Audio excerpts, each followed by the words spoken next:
Hey everyone, it's Jason. Today we're going to go through some of the Magic the Gathering Jumpstart Booster Packs. Some of these I've already opened, so I had this one I've opened. I have a stack here set aside that I've opened, but I haven't shuffled them together or anything. I just bought a brand new one we're going to crack open. So, part of the reason for this video is I like to make Magic the Gathering videos. They're kind of fun. Show off the cards. But it's also just sort of explaining what this Jumpstart pack is for anybody, so if you're interested. So if you buy one of these, they come with 4 packs. At least this blister does. They might have, I think you might be able to buy single packs if you want. I'm not sure if they come in other packs. I don't remember how I got that one. But it's mix and match for maximum amp. It's time for the mashup one. Grab 2 boosters, shuffle them together, you're ready to go. So basically what it is you have each player gets 2 packs, cram 2 of them together, you guys can play a game. So you could buy this, sit down, and essentially play a game. So if you've never played before, you're going to probably want to buy some sort of like starter type decks or something like that. Usually like battle decks where they have so many different ones. Where it's a pre-made deck versus another pre-made deck. They're meant to kind of fight each other. This is sort of like the next step up from that, because then you're getting semi-random cards that you get mixed together and make decks. So you're kind of make your own, and then from there you can buy the regular boosters and just make your own decks. It's just kind of the idea of this. So I'm going to open up this pack that we have here first, and you can kind of see what's in there. So there's 20 cards in there. So every card is going to come like this. So they're going to have a card on the front that's going to explain what the deck is, what the color is. I use my handy dandy little easel here so I don't have a shaky hand. So like this one down here is going to say Jump number 22. So this particular pack is going to be set number, I think, 22 of it. So as a difference, so here we have this particular pack that I had was number 12, and it's the Dragon set. And it's going to be a red deck. And so it shows you right there, it's like, that's the general theme of it, what color it is. So that way when you're picking which of the 4 packs you want to make sure which colors you want to do, you get the idea. In the back, it's just a regular Magic card. So this is based off Liliana. I know, just so, not every single deck is going to have, or box, ever going to necessarily have cards like this, because I pulled a Mythic Rare. So this is from Magic Set 2021. But they're going to be from different sets. But this one here, I got Liliana, Waker of the Dead. Cost 2 generic, 2 black mana. Planeswalker, of course.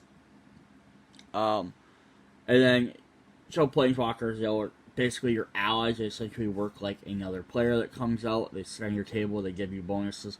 They have 4 loyalty, or she has 4 loyalty. They can have different numbers. The pluses and minuses are you spending your loyalty to do stuff, so you gain 1 point. Each player, why doesn't this want to focus better? Each player discards a card. Each opponent who can't loses 3 life. And you keep using that until you have enough. You can spend 3 loyalty. The target creature gets -X till the end of turn, where X is the number of cards in your graveyard. Or if you have built up enough points to drop it down by 7, you get an Emblem, which is a token card. Which, did they include the emblem in the deck here? Nope. Because that would have been pretty cool. That's alright though.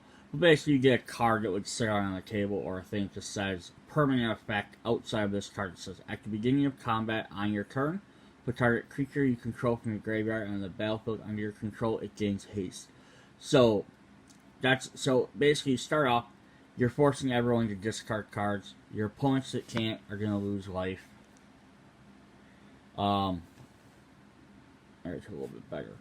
And then, when you build up, so you can even use your -3 right off the back, where target creature gets X, -X, where X is the number of cards in your graveyard. So as you've been discarding your graveyard getting bigger, you can do stuff to, that once you get at least 7, you can drop it down and get a permanent effect to basically get a card back. You don't have to do this as soon as you get 7. You can wait till you have 8, 9, 10, so that way she can survive some hits and stuff. But Usually, as soon as you hit that number, you're going to do it, because otherwise your opponents are just going to decimate you anyhow. So then the rest of the deck is going to be other cards that are going to be based on Liliana or that graveyard theme. So you have Liliana's Standard Bearer.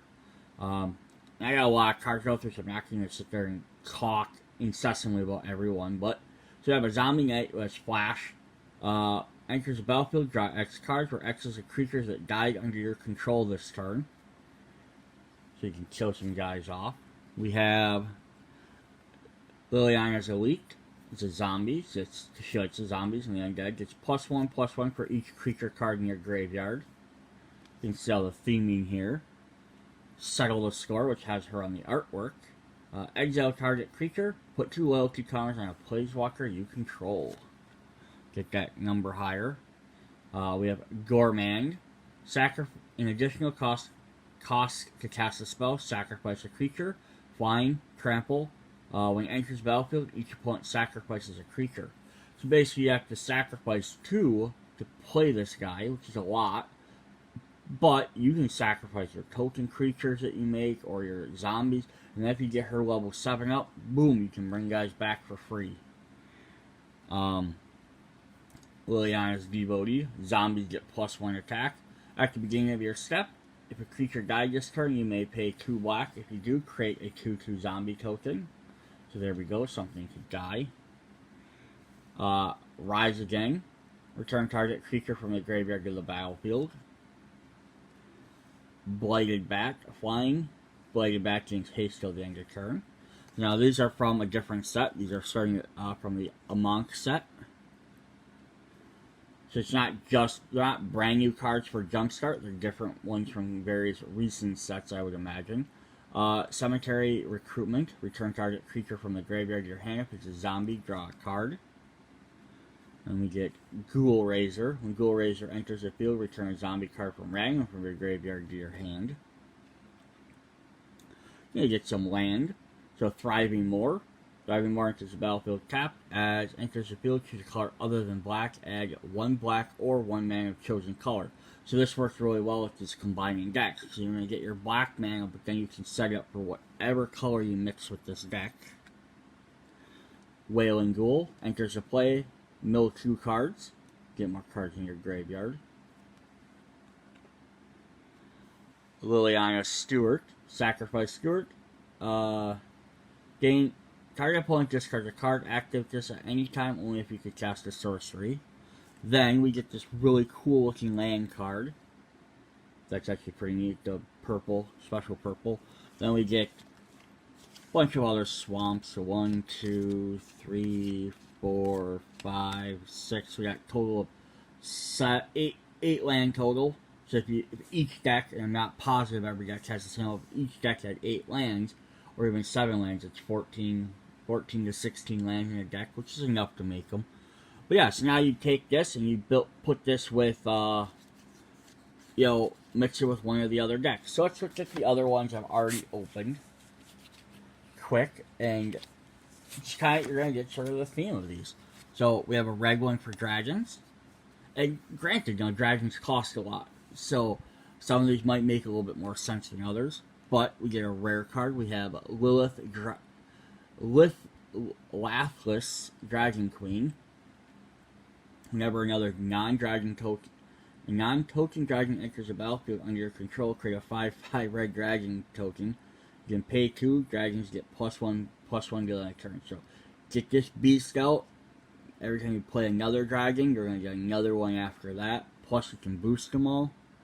So here we got a second rare. So in the first pack, the Liliana, we had a rare and a mythic. So it looks like you might get 2 rares every pack. Don't remember if it says the rarities of them on here.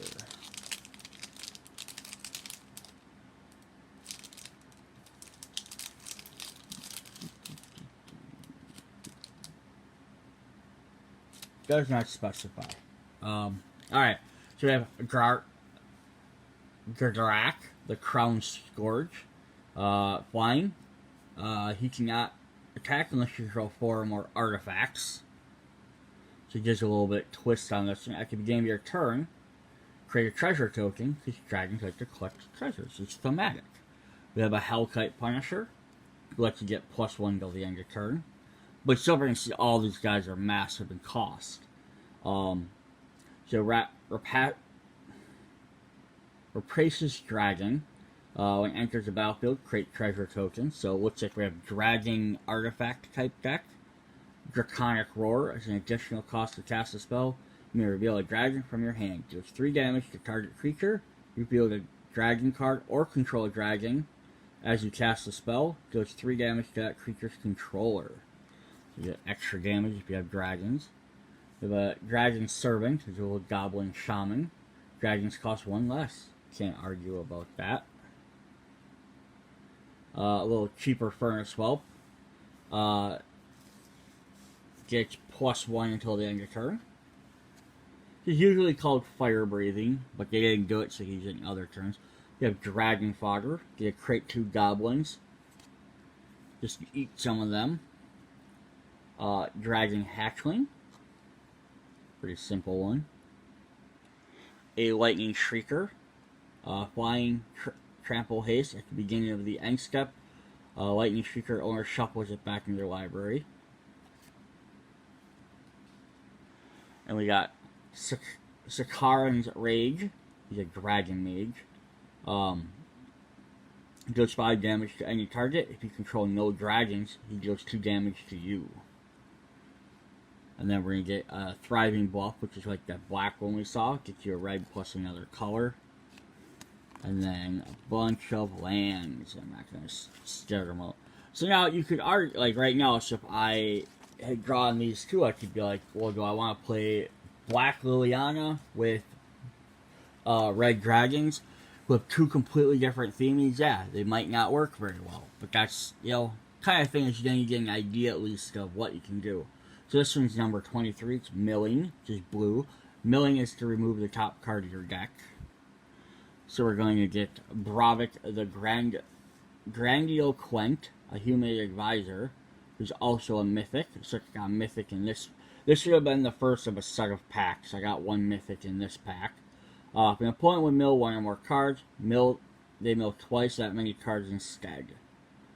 So that's trying to get you some good milling there. We have Bell Tower Sphinx.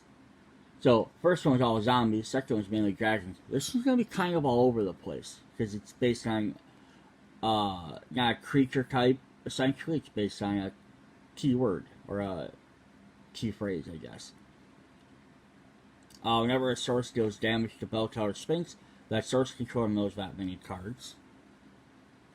Reckless Scholar, target player draws a card, then discards a card. And I love those because it works with the milling, because you can force them to discard cards, or draw cards, which is sort of like milling. Or you can play it on yourself. Wall of Lost Thoughts, I love walls. When wall enters battlefield, target player mills 4 cards. Tarifi's Luage, enters the battlefield, draw a card, and discard a card. Whenever you draw a card, target opponent mills 2 cards. Seahawk Occultist, whenever the Occultist or another creature dies, target player mills a card. Again, you can see the theming here. Swept Away, target creature, return target creature its own hand. That creature is attacking. You may put it on top of its library instead. Thought Collapse, counter target spell. Its controller mills 3 cards. Thought Scour. Target player mills 2 cards, then you draw a card, and now you combine that with the other one that's like, every time you draw a card, your opponent mills 2 cards. And we got Thriving Isle. The Delton Entrancer. Target player mills 2 cards. Towering Mystic Wave. Whenever Towering Wave deals damage to target player, that player mills that many cards. Capture Spear. Flash. Enchant creature. When Capture Spear enters the battlefield, tap the target. Enchanted creature doesn't untap during its tap step.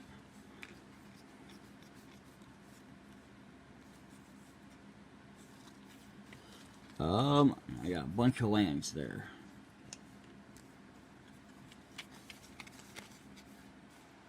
I have a bunch of other cards sitting here. They're also blue and look like they probably go towards one of these. But I don't know what they're from, so I'm not going to show them off. Unless they're part of the next set, which they might be.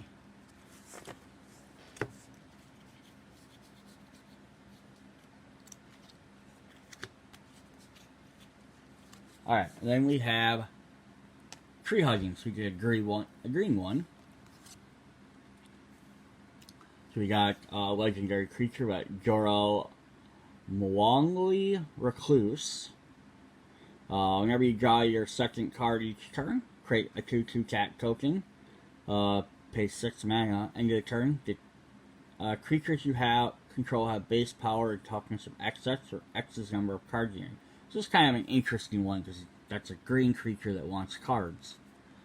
But that might work well with that blue one we just did. There's a lot of card drawing. Whenever you draw a card, Blurfist Oak gains +2/+2 till the end of turn. Warden of the Woods, Vigilance, attacking doesn't cause it to tap. Becomes target of a spell or ability, you may draw 2 cards. So you have a blue deck or a green deck that wants to draw, blue that has cards that let you draw. Combine those two together really well. Nature's Way. Target creature control gains Vigilance and Trample. Does damage equal to its power to target creature you control.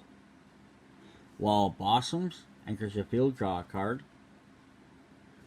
Llanowar Visionary. Enters the field, draw a card, and you can tap it for mana. Snare Spinner. Reach. Whenever blocks a creature is flying, gets +2 till the end of turn. Aggressive Urge gets +1/+1. Draw a card. Ambassador Oak. Enters the field, create a 1/1 elf creature. Crushing Canopy. Choose one. Destroy target creature flying or destroy enchantment. Explore.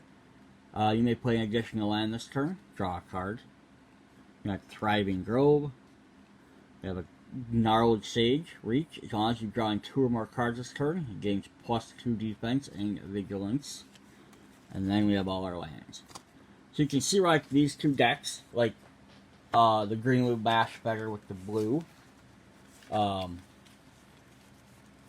Versus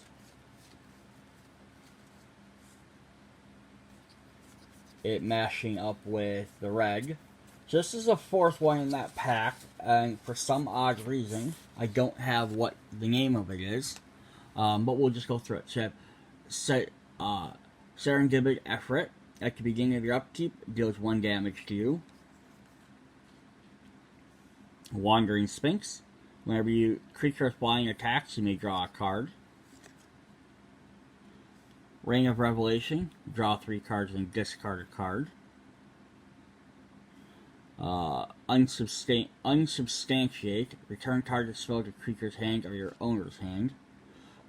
So I think this is a lot of flying stuff. So Warden of Evil's Isle. Flying. Creatures with flying cost 1 less to cast. Tide Skimmer. Whenever you attack with 2 or more creatures with flying, draw a card.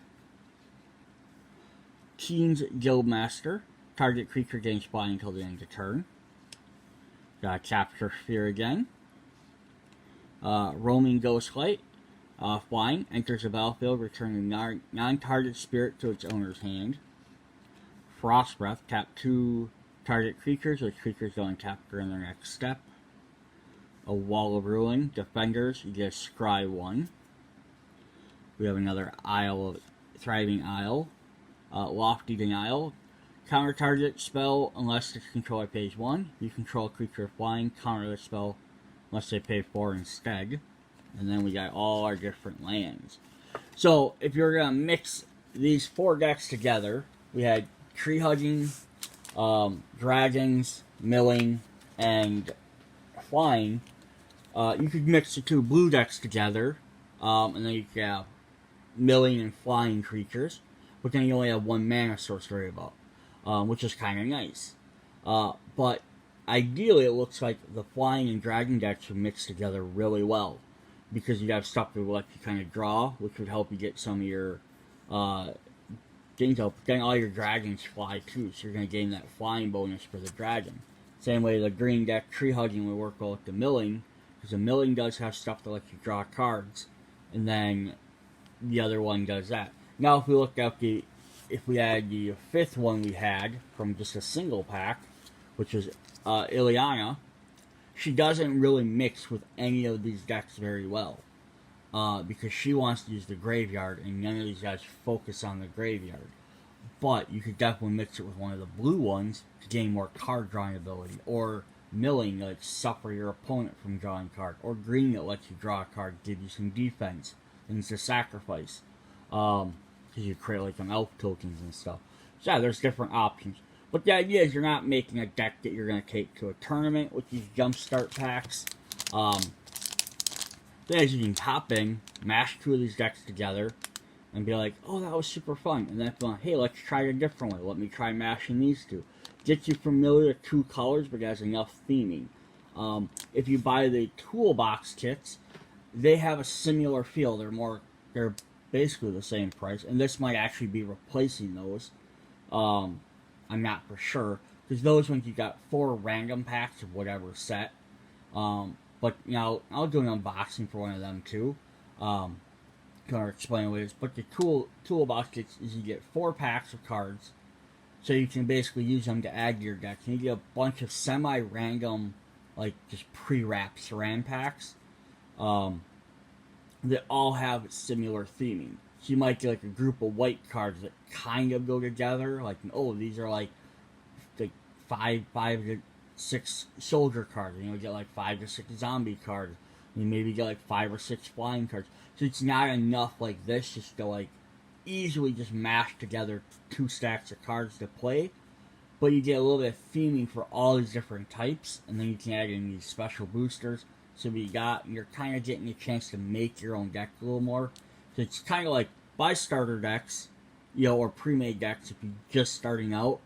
They might have a little more strategy to them, but they're already ready to go, and they're guaranteed should work.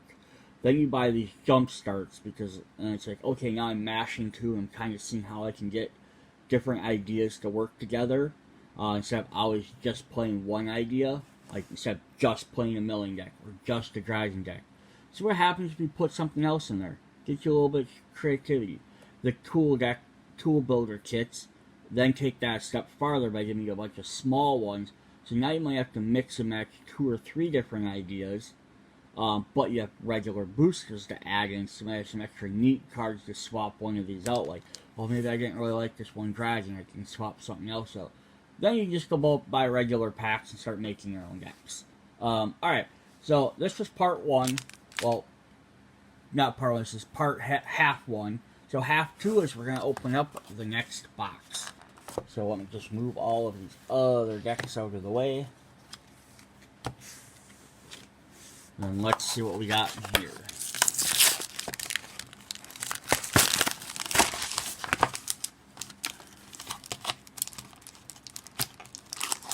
So I haven't seen these ones yet. I haven't looked at the other ones in a while either, but I haven't seen those. So yeah, here it's saying jump in. Open all 4 packs. Each one you'll find 20 packs of cards, including lands. They're designed well to play together. Each pack on top will give you an idea of what's inside, so you mix them together. So black and white, blue and green, or however. There we go. And that's that. But now you can like remix and match them up other directions.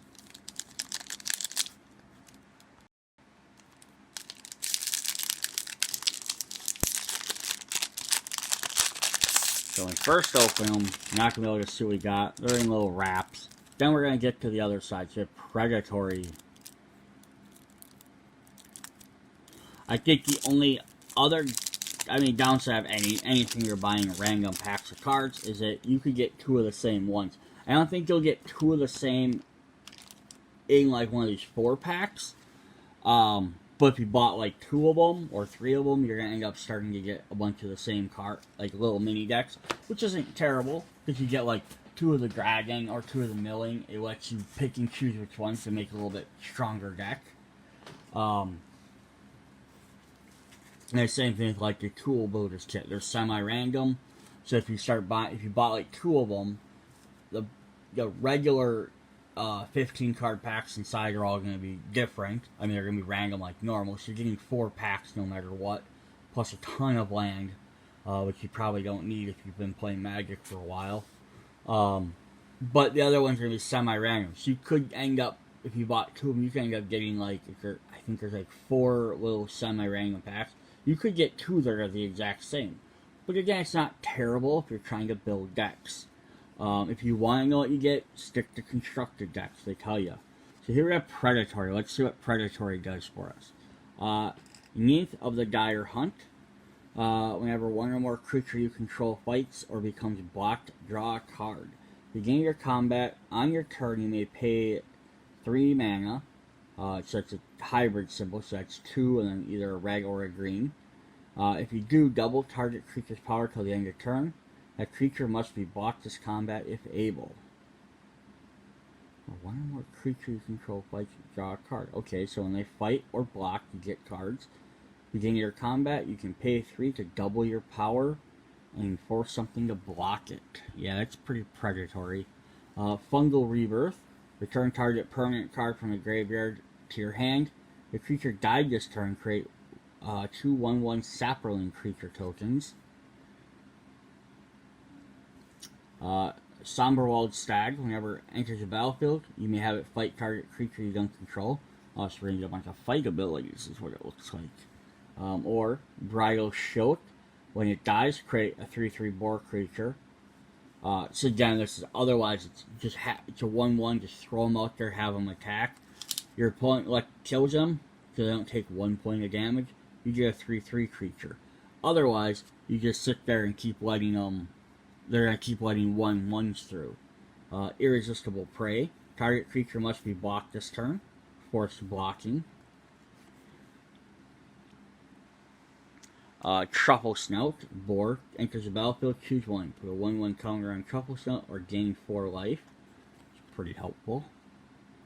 Sabertooth Mauler. At the beginning of your end step, if a creature died this turn, put a 1/1 counter on Sabertooth Mauler and untap it. Preps him for the next turn. Crushing Canopy. Destroy creature with flying or target creature. Or enchantment, sorry. Dawn-Treader Elk. Search your library for a land. Basic land. Put it into the battlefield tapped and shuffle your library. Ooh, we get an equipment card, which is funny because they're all animals so far. Except for the first guy, but he gets the Marauder's Axe. Creature gets +2 attack. And then we're going to get one of the Thriving Groves. Time to Feed. This is the predatory picture.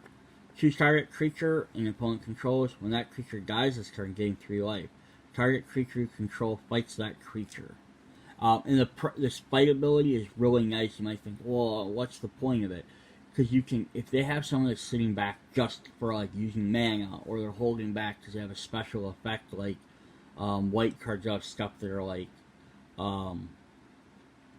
every time a creature enters play, gain a life, or every time someone dies, gain a life, stuff like that. You can force that creature to fight you, and then you can kill them on your turn, on like your choice. Or even a crazier idea with this deck is they have a thing that's Death Touch, and maybe they're holding it back as a blocker, but they're like, no, I don't really care about blocking your 1/1. They're waiting for you to attack with something really big and just sacrifice it to Death Touch. No, you can throw it out there and take it out whenever you need to. So a Sylvian Brush Strider. Enters the battlefield, gain 2 life. And then we're going to get a bunch of land.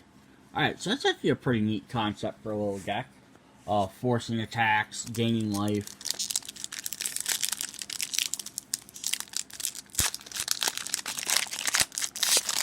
Let's see what our second one was, and let's see if it pairs well with it. We have Above the Clouds. This is number 1. I think I saw one number was like 34 or 39. So you can see there's a bunch of different decks. So you're at 4 a shot, you're going to be able to buy a few of them. What I don't know, and I haven't bought enough of these jump starts, is I don't know if like all 4 cards in this are going to be the same, or if you're going to get random. So if I buy another one, am I going to get Above the Clouds, Predatory, and then what are the other 2? And the other one I was going to get Dragon Millings, or if they're still mixed and matched randomly anyhow. So above the clouds, not flying, just above the clouds. So Kira, the Great Glass Spinner. It's a spirit. Flying creatures you control have whenever a creature becomes target of a spell or ability for the first time, counter that spell or ability. Oh, that's mean. I mean, she's not very strong, but you can get her out quick. Ring of Revelation, draw 3 cards, discard a card. Unsubstantiate, return spell creature to its owner's hand. So there's already a lot of blocking stuff. We have a Windstorm Drake. Other creatures you control with flying get +1. Tide Skimmer Drake, flying when you attack with 2 or more creatures with flying, draw a card. King Guildmaster, target creature gains flying. Roaming Ghostlight, enters the battlefield, return 1 target non-spirit creature to its owner's hand. So far, like 5 of them cards have been the same ones in flying. So if I bought in this, now I have this pack and I have that flying, I can mash these 2 decks together, and they're going to work really well to make me a good blue deck. Because I'll have lots of cheap flyers in this one, plus they affect other one bonuses off flying creatures. So rookie mistake. Until the end of your turn, target creature gains 2 defense, and the other gains -2 attack. And another Capture Spear, taps creature, doesn't untap. Mistral Singer, flying, has Powerless. When you cast a non-creature spell, this creature gains +1 until the end of your turn. The Wall of Ruins, you get a Scry. And the Thriving Isle and Lofty Denial. Counter target spell, you control creature flying, counter spell pays 4. Yeah, so this would mash super well with that one flying deck that we saw earlier. Because these are all flying creatures, plus more counter spells, which are blue. So there, I could mash those to make a pretty typical blue deck.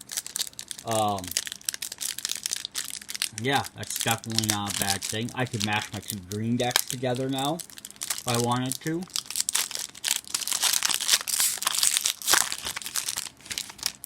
Alright, so we got another Tree Hugging. So it's going to be the exact same as that other green one we got. So that answered my question there. Is that these 4 packs aren't the same. But the other one is we had Flying with Tree Hugging. There's Flying Dragons. So we here got a different one. It's above the clouds, which is also a flying one. But it's the same. So is this the same deck? Yeah. Primordial Sage. Oh no. Is that different?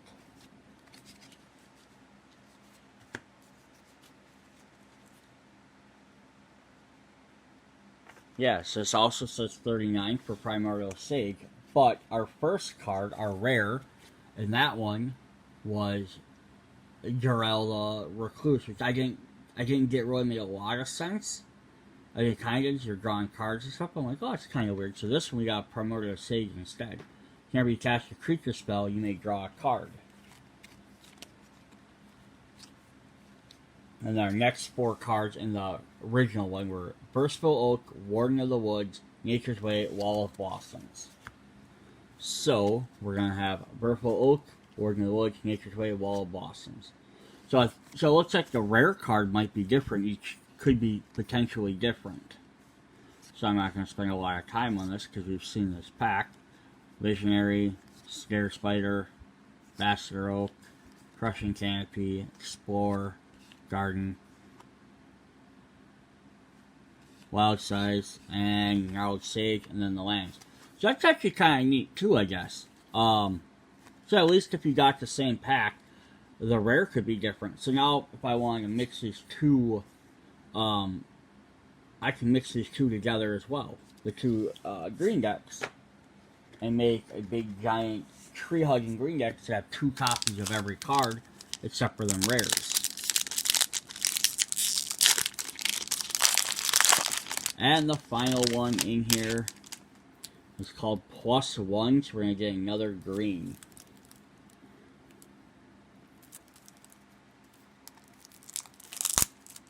So this set had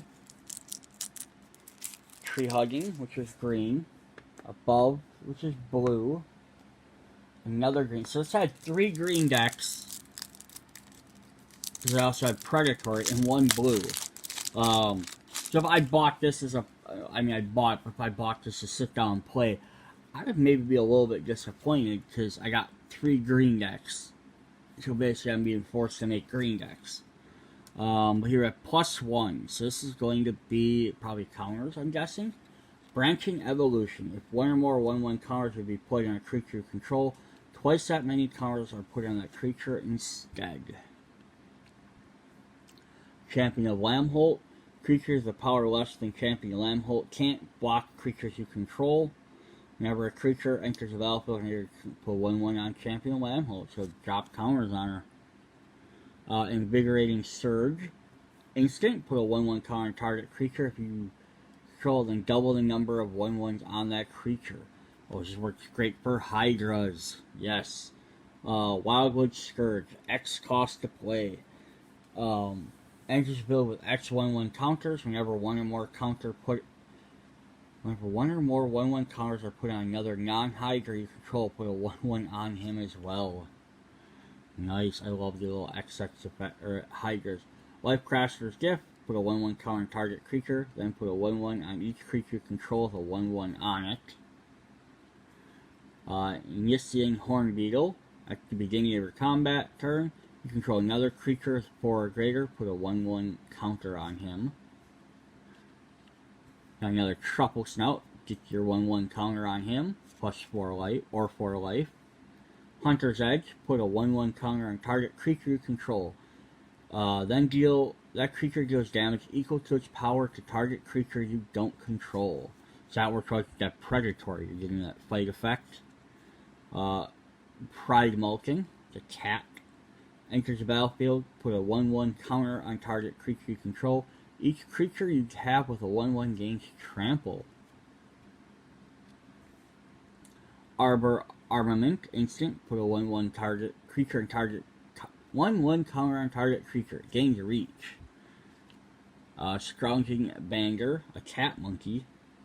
Enters the field with 2 1/1 counters on it. At the beginning of your upkeep, you may move any number of 1/1 counters from it onto another target. It's actually even cool. It's these ones where you're saying you play one, you get add 1 onto another creature. You can just keep moving his off to other things to boost them even higher. Thriving Grove, and then a bunch of land cards. Alright, well that's pretty fun. We gotta get the idea of what the Jumpstart packs are all about. And now you can kind of decide if that's something you'd want to get. A little bit long video to go through all them. But, I mean, yeah, I had 4, so I had 9 decks sitting here, 9 packs. I had 2 that were the exact same. I had like 5 green, 2 blue. I had no white. I had 1 black. Just kind of my bad draw. So it's not going to get you even. Again, if you want more of an even rotation of what different cards are, get the Deck Builder's Toolkit. That gives you some of each color with a little theming. This just gets you more so you can, like, I can grab 2 packs and play. So if you already know how to play, but you just want to sit down with some friends and like, okay, we don't have time to make decks, or we don't want to pull, or we want to try something new, this is a great way to do that. Alright, see you guys in another video. Bye.